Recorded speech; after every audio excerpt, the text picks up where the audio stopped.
السلام علیکم دوستوں پیر ذوالفقار صاحب اپنی کتاب میں لکھتے ہیں، ہمارے ایک دوست تھے، پرچیز مینیجر تھے۔ ایک دن کہنے لگے کہ میری شادی کو 8 سال گزر گئے لیکن کوئی اولاد نہیں۔ بیوی نے کہا کہ کسی بزرگ کے پاس جا کر دعا کراؤ۔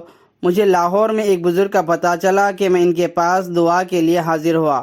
خادم نے بلایا، ڈرائنگ روم میں بٹھایا اور مجھے لا کر شربت کا گلاس بھی پلایا۔ میں بڑا حیران ہوا کہ میں واقف بھی نہیں تھا کہ اتنے مہمان نواز ہے کہ ہر آنے والے مہمان کو شربت پلا رہے ہیں۔ جب دروازہ کھلا تو میں نے دیکھا کہ ایک سفید درویش اندر صحن میں مصلی پر کھڑے نماز پڑھ رہے ہیں، شاید چاش پڑھ رہے ہو۔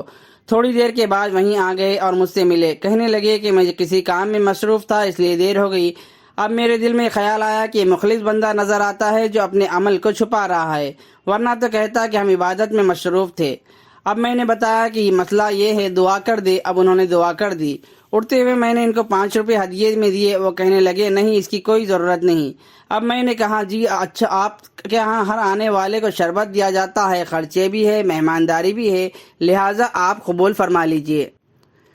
تو میری بات سن کر وہ کہنے لگے کہ نہیں، میں نے دینی کتابوں کی ایک دکان بنا رکھی ہے اور کتابیں بکنے سے مجھے ماہانہ 15 روپے اس میں بچت ہو جاتی ہے، اور میرے تو 15 روپے ختم ہی نہیں ہوتے۔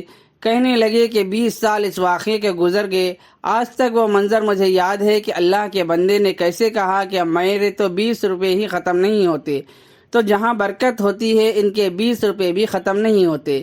کیوں؟ ڈاکٹر کا خرچہ زیرو، ادھر ادھر کے نقصانات زیرو، بچوں کی بیماریوں کا خرچہ زیرو۔ ماشاءاللہ، اللہ رب العزت ان رزق میں برکت ڈالتے ہیں۔ دوستوں، یہ تھا ایک واقعہ۔ اگر آپ نے میرا چینل سبسکرائب نہیں کیا ہے تو چینل کو سبسکرائب کر لے، ساتھ میں بیل آئیکن کو بھی دبا دے، مزید ویڈیوز اپلوڈ ہوتی رہیں گی۔ پھر ملیں گے اگلی ویڈیو میں۔ اللہ حافظ۔